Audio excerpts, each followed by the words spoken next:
Hello everyone. आज फिर बात करते हैं कुछ क्वेश्चंस की। वो है हमारे मिसलेनियस के ही जो बचे हुए क्वेश्चंस थे वो भी करा देती हूँ। आपके फंक्शंस में आपको डोमेन और रेंज निकालने में अगर कोई परेशानी हो रही है तो उसके लिए आपको क्वेश्चंस बनाने पड़ेंगे बेटा। जितने क्वेश्चंस बनाएंगे उतना आपकी पकड़ मजबूत होगी। आप एक्स्ट्रा क्वेश्चंस भी देखिए किसी और बुक से, उनको भी ट्राई कीजिए तब। और जो भी परेशानी होती है, जहाँ पर भी कोई भी डाउट्स होते हैं वो आप मेरे से क्लियर करवा सकते हैं। ठीक है, बात करते हैं क्वेश्चन नंबर 7 की मिसलेनियस के। ठीक है, हमारा 7th क्वेश्चन है let f and g maps R to R be defined respectively by fx is equals to x plus 1, gx equals to 2x minus 3. Find f plus g, f minus g and f upon g. f और g जो mapping हो रही है वो real to real हो रही है और हमसे कह रहा है fx को किस तरीके से डिफाइन किया जा रहा है x plus 1 से, और gx डिफाइन किया जा रहा है 2x minus 3 से। तो ये हमसे बोल रहा है find f plus g, f minus g और f अपॉन g। देखिए, फंक्शंस की डेफिनेशंस तो हमने पढ़ ली, हम रट सकते हैं, कुछ भी कर सकते हैं, लेकिन जब हमें क्वेश्चंस करने पड़ेंगे, जितने क्वेश्चंस हम करेंगे उतनी हमारी पकड़ मजबूत होती है किसी भी चीज़ में। तो हमें ट्राई करते रहना है, क्वेश्चंस को खूब सारी कोशिश करनी है, तब जाके डोमेन और रेंज निकालने में हम सफल होंगे। ठीक है, बात करते हैं एफ प्लस जी की। हमारा function R to R map कर रहा है। हमारा f plus g of x क्या हो जाएगा, हमारे पास फॉर्मूला था f x plus g x वाला, तो हमने उसे ही अप्लाई कर दिया। ये हमें क्या मिलेगा, x plus 1 plus 2x minus 3 that is 3x minus 2। ये हमारा f plus g of x हो गया।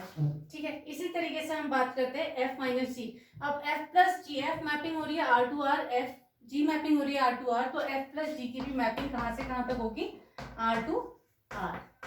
ठीक हो गया। अगली बात करते हैं f minus g of x की, तो वो किसके इक्वल हो जाएगा, f x minus g x के।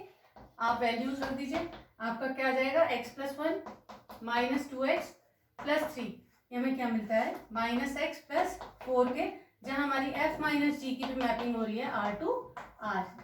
ठीक हो गया। और लास्ट हमारा क्या रहा, f अपॉन g वाला।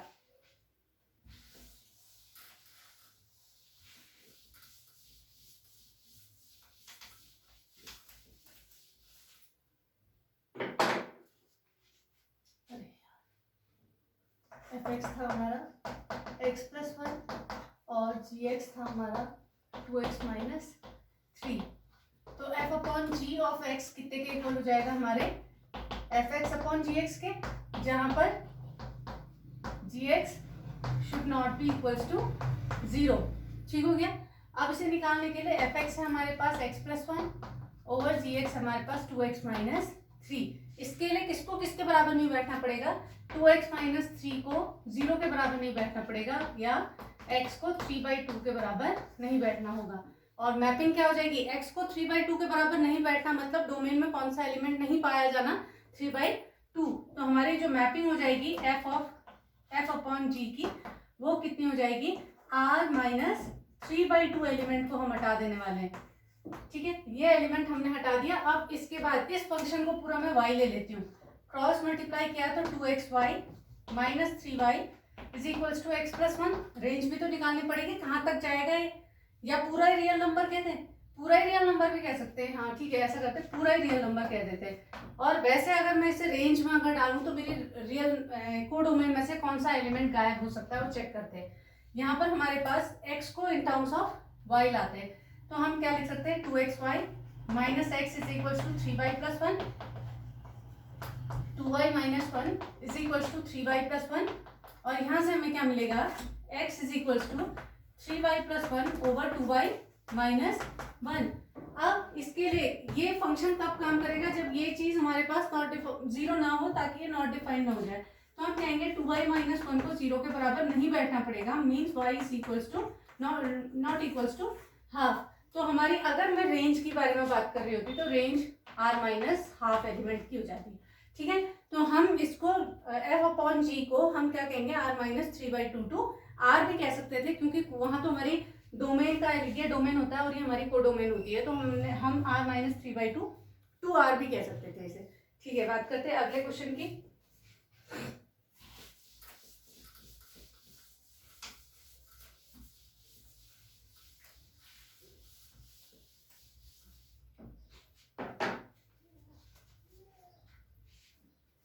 एट्थ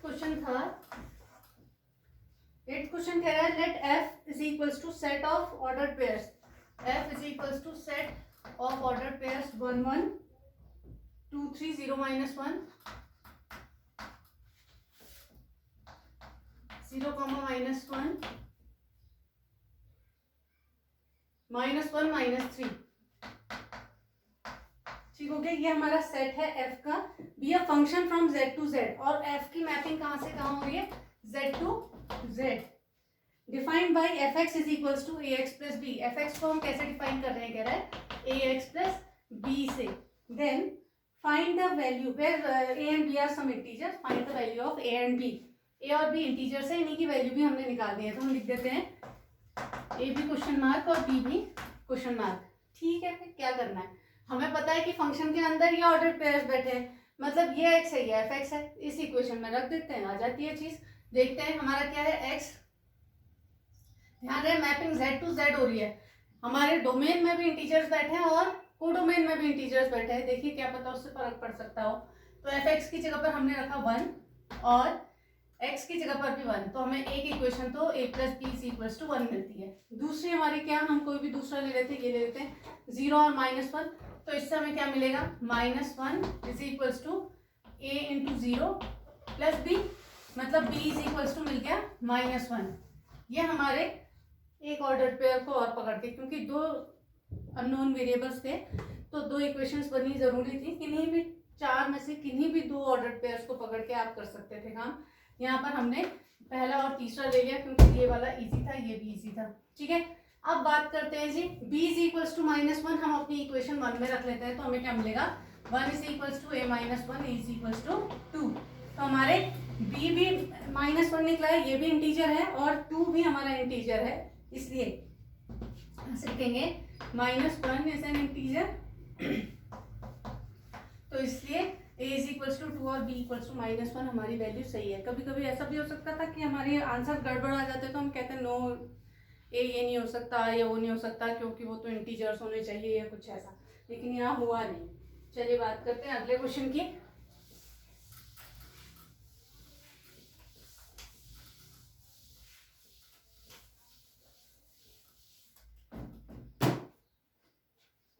नाइन्थ क्वेश्चन है हमारा, ये कहता है let R be a relation from n to n, r is the subset of n cross n। What इसका मतलब, r be a relation from n to n defined by r is equals to set of ordered pair AB such that a and b are the elements of natural number and a is equals to b square। ठीक हो गया, are the following true, क्या क्या, पहली चीज are the following true मतलब ये सही है। अब तीन हमारे पास चीजें दी हैं, तीन कंडीशंस है हमारे पास। एक है a is an element of R for all a belongs to natural number। मैंने आपको बताई थी कौन सा वाला रिलेशन होता है, रिफ्लेक्सिव रिलेशन होता है। इफ सारे डबलेट्स हमारे जो होंगे वो हमारे रिलेशन वाले सेट के अंदर पाए जाएं तो। ठीक है, अगली बात कर रहे हैं जी हमारा A B is an element of R, it implies that B A is an element of R for all a and b are the elements of natural number। वो कह रहा है अगर ordered pair a b type का ordered pair तुम्हारे relation वाले set में पाया जाता है तो बी ए टाइप का भी पाया जाना जरूरी है, जहां पर ए और बी नेचुरल नंबर्स के एलिमेंट हों। अच्छा, अगली बात करते हैं, तीसरा कंडीशन जो इसने दिया हुआ है वो हमसे कहता है a B is an element of R, a c b c is an element of R, it implies that AC is an element of R for all A, B, C are the elements of natural number। अच्छा, इसने हमसे कहा अगर आपके relation वाले set के अंदर में ए बी टाइप का एलिमेंट पाया जा रहा है और बी सी टाइप का एलिमेंट भी मौजूद है तो जरूर ए सी टाइप का एलिमेंट भी मौजूद होना चाहिए। तो ये हमारे पास तीन कंडीशन होती कंडीशंस होती हैं, एक तो रिफ्लेक्सिव, ये सिमेट्रिक, और ये हमारा ट्रांजिटिव कहा जाता है। आगे चलकर आप पढ़ेंगे नेक्स्ट ईयर में। तो हम पहले बात करते हैं डबलेट्स की। अब पहले तो हमें जो स्टेटमेंट दिया हुआ है, रिलेशन क्या काम कर रहा है वो देख लेते हैं। रिलेशन जो काम कर रहा है वो किस फॉर्मूले के थ्रू काम कर रहा है, a is equal to b square के थ्रू काम कर रहा है, जहां a भी नेचुरल नंबर है और b भी नेचुरल नंबर है। मतलब मैं सेट के अंदर किनको बैठाऊंगी, किनको बैठाना है मैंने इनके अंदर, उन ऑर्डर्ड पेयर्स ए बी को जो कि इस कंडीशन को ओके करते हैं। उसने हमसे क्या कहा है, ये ट्रू है या नहीं है, ठीक है। क्यों, क्योंकि इसमें शो दैट नहीं दे रखा। शो दैट होता तो हमें ट्रू करके ही दिखाना पड़ता। अब हमारे पास कंडीशन है, ये ट्रू भी हो सकता है और फॉल्स भी हो सकता है। अच्छा, बात करते हैं पहले हमारे किसकी, डबलेट्स की बात करते हैं। पहली चीज आई हमारी, if a is an element of R. अगर हम कहें कि इस वाले रिलेशन वाले सेट के अंदर ए टाइप के एलिमेंट पाए जाते हैं, मींस डबलेट पाए जाते हैं, तो किस कंडीशन के अकॉर्डिंग बैठेंगे, इस कंडीशन के through a is equal to b square. यहाँ b की जगह पर भी हमारा a ही एलिमेंट है, तो a इज इक्वल टू, अगर a टाइप का एलिमेंट रिलेशन के अंदर होगा तो उसको किस कंडीशन को ओके करना होगा, a is equal to a square को। a is equal to a square क्या पॉसिबल है, अगर मैं कोई भी नेचुरल नंबर ले लेती हूँ, जैसे मैंने 1 1 लिया, 1 का डबलेट 1 1, तो हमारे पास 1 इज इक्वल टू 1 स्क्वायर, ये तो ओके हो गई, ये तो ट्रू हो गया, ठीक है।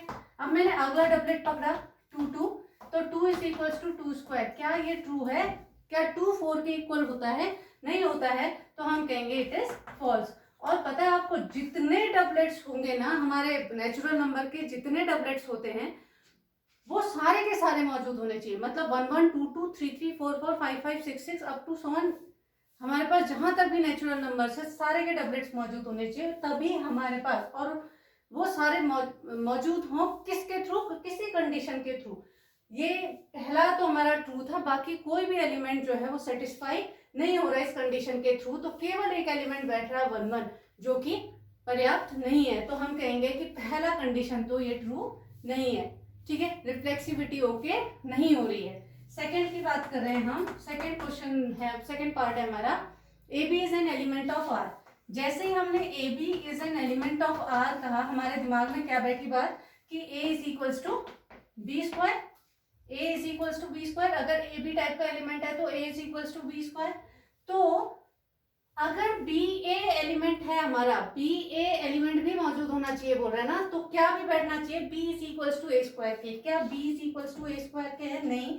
मैं इसे सॉल्व करूंगी तो स्क्वायर रूट दोनों तरफ लेते ही root a is equals to b हो जाएगा, और root a is equals to b जो है वो, मैंने प्लस माइनस नहीं लिया क्योंकि इंटीजर्स वाली बात हो रही है, और यहाँ पर हमारे पास रूट ए मौजूद, ये वाली कंडीशन को ओके नहीं कर रही है ये चीज, तो हम कहेंगे ये कंडीशन नहीं है ना। अगर b is equals to root है तो क्या मैं ऐसा थोड़ी लिख सकती हूँ यहाँ पर कि बी ए बी तो एलिमेंट होगा। अगर बी ए एलिमेंट हमें दिखाना है आर का, तो मुझे क्या दिखाना पड़ेगा कि b is equals to a square, जो कि पॉसिबल ही नहीं है, पॉसिबल ही नहीं है ना। तो ये वाली कंडीशन भी हमारी ओके नहीं होती है।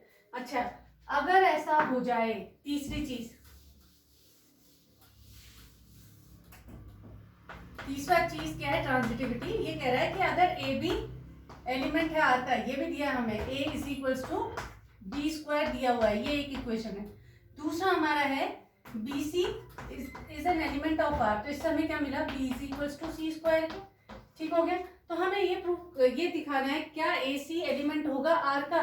तो टू शो क्या है हमारा, a c is an element of R, इसका मतलब मुझे क्या दिखाना है, a is equals to c square के, ये मेरे को दिखाना है। तो क्या मैं कुछ ऐसा वैसा यहाँ पर करके a equals to c square के ला सकती हूँ।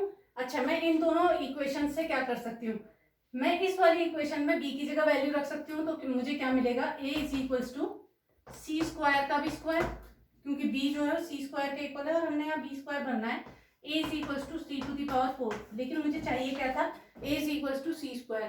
तो a is equals to c square को भी इसने ओके नहीं किया, तो इसका मतलब है ये ट्रांजिटिविटी भी होल्ड नहीं कर रही है इसमें, तो इसमें कोई भी स्टेटमेंट आपका ट्रू नहीं निकला, ठीक है। अगली बात करते हैं लास्ट क्वेश्चन की।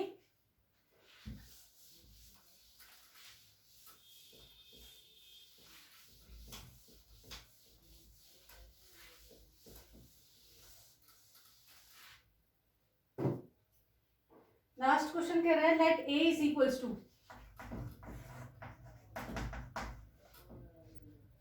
1 2 3 4, b is equals to 1 5 9 11 15 16,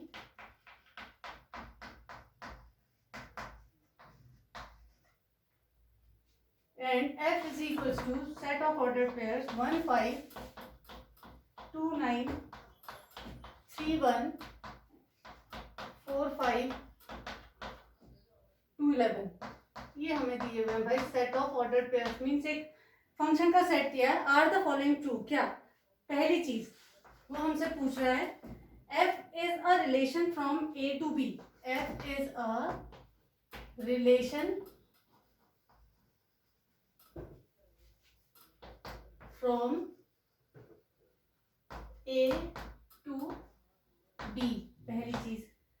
f is a function from a to b, दूसरी चीज f is a function from a to b। Justify your answer in each case, ठीक है।